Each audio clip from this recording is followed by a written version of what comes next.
Long ago, there was a great empire called the Ottoman Empire. It was one of the strongest empires in the world. It stretched across 3 continents, from parts of Europe all the way into Africa and Asia. The sultans, who were the rulers of the empire, lived in huge palaces that looked like they were made of gold and marble. These palaces were so big that they felt like their own little cities. They had high walls, endless gardens, and hundreds of rooms. People believed everything inside was perfect, like something from a fairy tale. But what people believed and what really happened were 2 very different things. Most people had heard stories about the Sultan's harem. They imagined it as a magical place where the Sultan's wives and beautiful women lived together. Some thought it was like a royal family home. Others believed it was filled with laughter, music, and happiness. But those were just the stories told on the outside. No one really knew the truth unless they lived behind those walls. What they didn't tell you was that the harem also had boys. These weren't boys who came to play or to learn. These were boys who were taken from their homes and turned into something else. Inside those grand palaces, behind the pretty curtains and colorful tiles, something much darker was happening. The boys who entered those walls didn't get to leave. They didn't have choices. They didn't get to decide who they wanted to be. Once they were taken, their old lives were gone forever. They had to follow every command. They had to smile even when they were sad. And worst of all, they had to pretend they were happy to be there. The sultans and their noble guests believed they owned everything and everyone inside the palace. They had power over every servant, every guard, and every child. And because they were so powerful, no one dared to tell them no. That meant that the people under them had to do whatever was asked, no matter how strange, how cruel, or how unfair. The boys were treated like part of the furniture, something to use, then forget. Many of these boys were called into special parts of the palace where the most powerful men would sit and drink, laugh, and celebrate. These places weren't filled with joy for the boys. These places were filled with fear. The boys were expected to dance, to sing, to be cheerful little entertainers. Some of them were very young, no older than 10 or 11 years old. They were dressed in shiny clothes that looked like what girls might wear. They had to wear makeup and jewelry. They were told to walk in a certain way, to act in a certain way, and to keep their eyes down. They were trained to please the people around them, not to speak unless spoken to, and never to show sadness. To the outside world, the empire looked like a place of riches and glory. The palaces looked like shining stars on the hills. But if you could hear the walls whisper, they would tell you something different. They would tell you about the footsteps of scared boys walking into rooms they didn't want to enter. They would tell you about the forced smiles, the painful silence, and the loneliness that filled the hearts of children who never asked to be there. Behind the gates of power, behind the doors of gold, behind the smiles of the rich, were broken voices that no one was listening to. These boys were not just servants. They were not just dancers. They were children who had been stolen, dressed up, and forgotten by a world that looked away. And so begins the story of the Palace of Secrets, a place where the light on the outside could never shine into the darkness hidden within. In quiet villages far from the capital of the empire, families lived simple lives. They worked in the fields, raised animals, and cared for their children. They did not have much, but they had love, stories, and hope for a better future.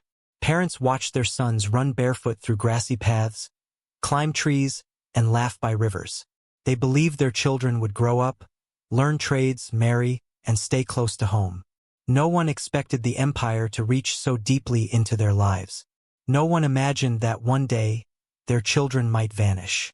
One morning, before the sun had even risen, strange men rode into a village. They wore uniforms and carried weapons. They spoke in the language of the empire, not the language of the people they visited. The villagers were not at war.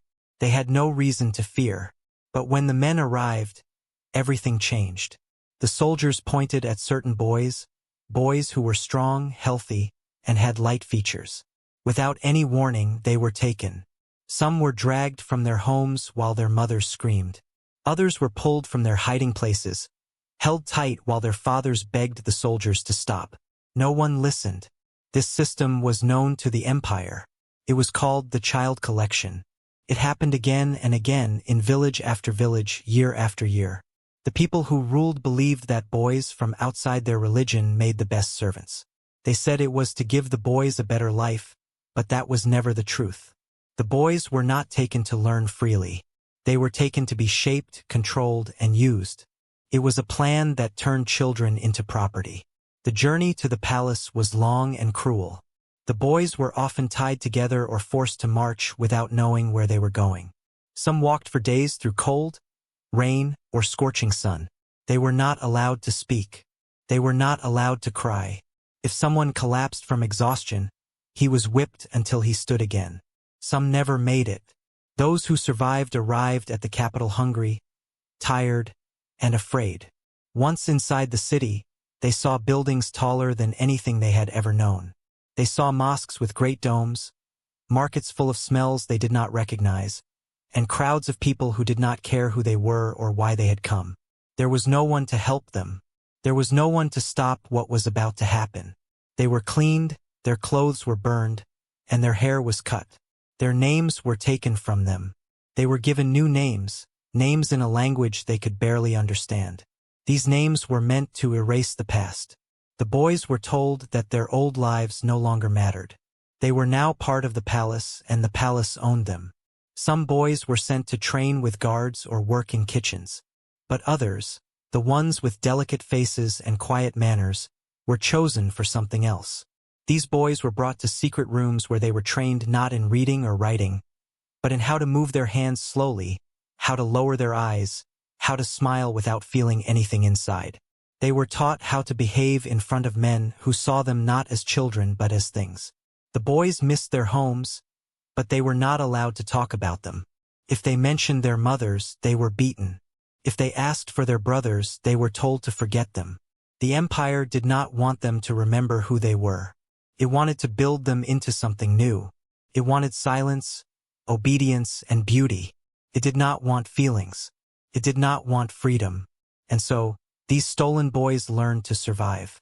They hid their pain behind soft voices. They learned to dance without joy. They learned to serve without question. Every day, they waited for someone to come for them, to bring them back home. But no one ever came. The world outside moved on, and the boys inside the palace disappeared into silence. When the boys entered the palace, they were not treated like children. They were not welcomed with warmth or comfort. Instead, they were studied, examined, and sorted. The men in charge looked at their skin, their hair, the shape of their eyes, and how they moved when they walked. The boys did not understand what these men were looking for, but they could feel that something was wrong. This was not a place of safety. This was a place of rules, and the first rule was to never ask questions. The ones with soft voices and smooth faces were taken aside. They were led to a different part of the palace, far from the kitchens and stables. This part was quiet, but not peaceful. Here, the boys were cleaned again and again. They were scrubbed until their skin was red. Oils were rubbed into their hair. Their hands were made soft with special creams. They were dressed in silks and thin cloths that did not belong to children. They were not given shirts and pants like before. Instead, they wore clothes that flowed like water and shimmered under light. Soon, the boys were told they had to learn how to entertain. This did not mean singing songs for fun or playing games. The teachers showed them how to dance in slow, careful steps. They told the boys to smile even when they were tired.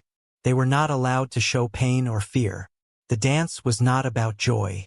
It was about pleasing the people who watched. The boys were told to sway, to spin, to bend in ways that looked graceful. If one boy made a mistake, he was hit with a stick or kept without food. If he cried, he was locked in a dark room until he stopped. They were trained to move like puppets. Everything had to be controlled. Their hands, their faces, their voices. If they laughed at the wrong time, it was a problem. If they stopped moving when the music was still playing, it was a bigger problem. They learned to fear silence because silence meant punishment. But they also feared noise because noise meant they were being watched by the men who judged them. As time passed, the boys forgot what it felt like to choose. They forgot what it meant to say no. They were called to perform at strange hours. Sometimes in the morning, sometimes in the middle of the night. It did not matter if they were tired, sick, or scared. They had to be ready. If they refused, they were beaten. If they hesitated, they were told they were ungrateful. The men who ordered them around acted as if they were doing the boys a favor. They told them they were lucky to be chosen. They said the palace gave them everything. But in truth, the palace had taken everything away. The people who came to watch the boys did not see them as human. They clapped when the boys danced. They laughed when the boys stumbled. Some leaned forward in their seats and whispered to each other about which boy was the most beautiful. They gave gifts to their favorites, but these gifts came with expectations. A gift was not kindness. It was a chain wrapped in silk. The boys were supposed to act thankful, even when the gifts made them feel smaller. Many of the boys were confused. They had been taught that dancing was a kind of art, but this did not feel like art. This felt like being trapped in a costume that they could never take off. Even when they were not performing, they were expected to act gentle and sweet. Their voices had to stay soft. Their eyes had to stay low. They were watched at every moment. They were told that beauty was their only value. Not their thoughts, not their dreams, just their appearance and how well they could pretend. Some boys tried to hold on to their old names in their minds. They would whisper them at night, holding the sound close like a secret treasure. But over time, even those names began to fade. No one used them. No one remembered them. The only names the boys heard were the ones the palace gave them. Names that meant nothing to their hearts. In the end, the boys became shadows of who they once were. They smiled when they were told. They danced when they were told.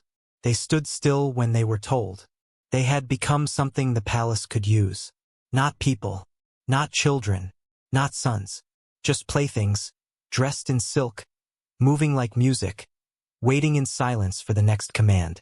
Inside the palace, the boys who had been trained to dance were brought into grand halls where the floors were polished like mirrors and the air smelled of incense. These halls were not quiet.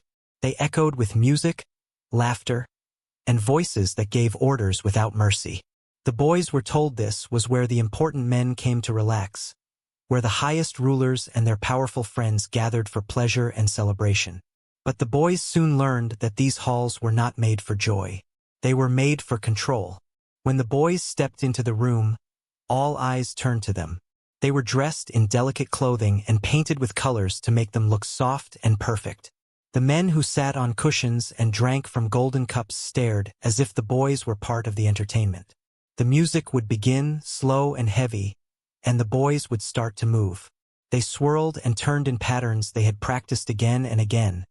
But no matter how many times they danced, the fear never left them. Every step felt dangerous. A wrong move might make someone angry. If a boy looked the wrong person in the eye, it could lead to punishment. If a boy stepped too far or too slow, it could be seen as disrespect. The boys had to guess what each man liked, even though no one told them. They had to read faces, sense moods, and change their movements to keep everyone pleased. But even then, there were no promises. What pleased one person might anger another. What brought claps one day might bring slaps the next. Some of the boys were chosen by certain men to dance only for them. These men might smile and give gifts, but those smiles were heavy with expectation. If the boys hesitated, the gifts disappeared. If the boys cried, the kindness turned cold. The men could be gentle one moment and cruel the next. The boys learned that nothing was safe, not even a kind word. They became experts at pretending, at hiding fear behind painted faces. There were jealousies among the powerful men. If one man favored a boy too often, others might grow bitter. Whispers would fill the halls. Accusations would rise like smoke. Sometimes boys were blamed for problems they did not cause. One boy might be beaten because a nobleman lost a game. Another might be punished because two men argued over who deserved him. The boys had no voice in these matters. They were trapped in the center of other people's games. Even among the boys, danger was never far. The palace had turned them into rivals. Each one feared being forgotten. They feared being sent to the kitchens or locked in a cell if they lost favor. Some tried to outshine the others. Some spread lies to push their way forward. There was no room for friendship. Trust was rare, because the palace had built a world where every boy was alone, even when they danced together. The performances could last for hours. The music never stopped. The lights burned hot. The boys' feet ached. Their arms shook. But they were not allowed to stop unless the men gave permission. And even then, they had to bow, smile, and whisper thanks. Their bodies became machines that obeyed commands. Their minds became locked behind a wall of fear. After the dancing, some boys were chosen to stay behind. These were the moments they feared most. The music was gone. The other dancers had left. Only the boy and the man remained in the quiet room. The silence felt heavier than noise. What happened next was never talked about. The boys who returned did not speak. Some cried silently. Others stared at the floor for days. The ones who refused to go back were punished until they agreed. And so the silence spread like a sickness. No one outside the palace knew what the boys endured. People still spoke of the empire's greatness. They admired its art, its buildings, and its riches. But they did not see the cost. They did not see the broken children who danced behind the beauty. The empire used the boys to entertain the powerful, to feed the pride of rulers who thought the world belonged to them. These boys did not run from danger. They danced inside it, every day, every night, never knowing when the music would stop or when they would fall. Their smiles were masks, their steps were warnings, and their silence was a scream the world refused to hear. As the years passed, the boys inside the palace stopped being boys. Their faces grew older, their hands steadier, but something inside them had become quiet and hollow. The laughter they once had as children now lived only in memory. The palace had trained them to obey, to smile, to entertain, but it had also taken something precious away from them. It had taken their voice. Most of them no longer remembered the sound of their mother's voice or the smell of their father's coat after a day in the fields. Those memories had become soft and distant, like fog fading at sunrise. The names they were born with were long gone. The stories of their villages, their first steps, their childhood games, all of it had been buried deep under the weight of silence. No one asked them about their past. No one allowed them to share it. And so, their memories faded like dust caught in the wind. They learned to speak only when spoken to. Their words were measured, practiced, and controlled. A wrong phrase could bring pain. A forgotten word could invite punishment. Over time, they began to fear their own thoughts. They kept their ideas locked tightly in their minds because the palace was not a place for wondering. It was a place for repeating what they were told and never questioning why. Some of the boys were kept in small rooms where the windows were too high to see the sky. These rooms were meant to remind them that they did not belong to the world beyond the palace. They were kept away from books unless someone allowed it. They were given tasks, endless small tasks, meant to keep their hands busy so their minds would not wander. A wandering mind was seen as dangerous. A questioning heart was a threat. Even when they were not dancing or entertaining guests, the boys were never truly alone. Guards watched their movements. Servants listened to their whispers. Walls seemed to have ears. The boys learned to walk softly, to speak in riddles, to trust no one fully. They shared only half-truths, only the pieces of themselves they thought would not be used against them. Each one carried his full story in silence, afraid that if he spoke it aloud, it would be twisted or stolen. The palace praised beauty but punished those who changed.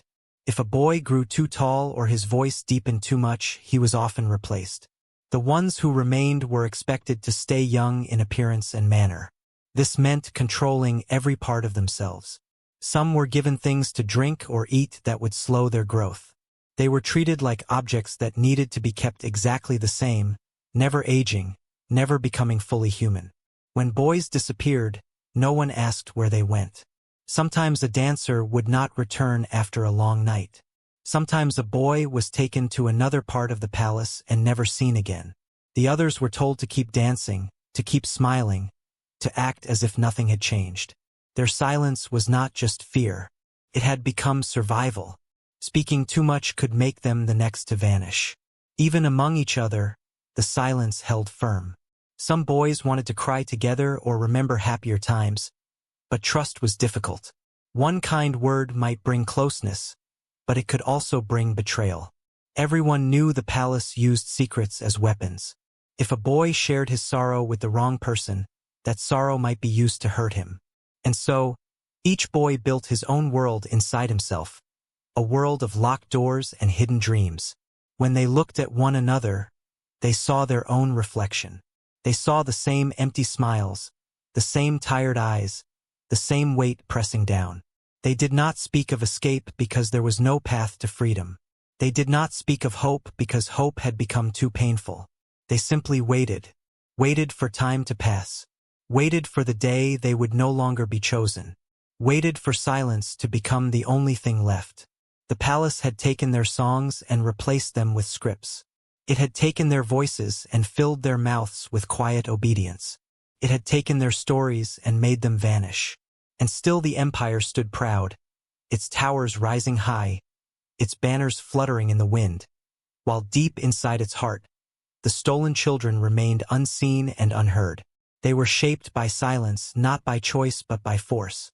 And that silence, cold and endless, followed them wherever they went, even when the music stopped. There came a time when the boys who had once danced in gold and silk began to feel something changing around them. It was not sudden. It crept in slowly, like a shadow lengthening at the end of the day. The faces that had once smiled at them from behind the curtains began to turn away. The voices that once called their names with praise now spoke of newer, younger boys. The palace, which had trained them so carefully, now seemed to forget they existed. At first, they did not understand. They still wore the same silks. They still stood ready when the music began. But fewer people looked at them. Fewer hands reached for them. Fewer orders were given. It was as if they were fading, not in their bodies but in the minds of those around them. One by one, the dancers who had once been the favorites of the court became invisible. This was the way of the palace. It celebrated youth and beauty, but only while they could be used. When a boy began to grow older or lose the softness in his voice, the palace began to move him aside. No one told him why. No one offered comfort. He was simply called less often. His clothes became plainer. The lights that once shone on him no longer followed him. And worst of all, no one said his name. Some of the boys were sent to serve in other places within the palace. They were given small jobs, sweeping rooms, or carrying trays. These tasks were silent reminders that they had been replaced. New boys had arrived, fresh-faced and wide-eyed, just as they once were. The older boys watched as these new ones were taken down the same paths, given the same painted smiles, and told the same lies. It was like watching a mirror reflect the past, only this time they stood on the outside. Others were sent to far corners of the palace where no music played. These places were quiet and cold. The walls were bare. The laughter and noise of the grand halls did not reach them. Here they were left to wait. Some waited for days. Others waited for years. No one told them what they were waiting for. Some hoped they would be called back. Others knew better. In those silent rooms, they thought about the homes they had lost and wondered if anyone still remembered them. There were some who were not moved at all. They were simply forgotten where they stood, left to sit in gardens that had once held performances, left to stand in corners of halls where no eyes turned. They still wore the colors of dancers, but their movements had become stiff. They no longer smiled unless told to, and even then, the smile did not reach their eyes. They had become decorations in a palace that no longer cared. The new boys were taught to avoid them. They were told not to ask questions about the ones who came before. If they did ask, they were punished. And so, the new ones kept their distance, even though they sometimes glanced with fear or pity. The cycle had already begun again. The palace would use them too, and one day they would also be forgotten. Some of the older boys tried to hold on to what little pride they had left. They straightened their backs. They kept their clothes clean. But pride did not last long when no one noticed. Others became bitter.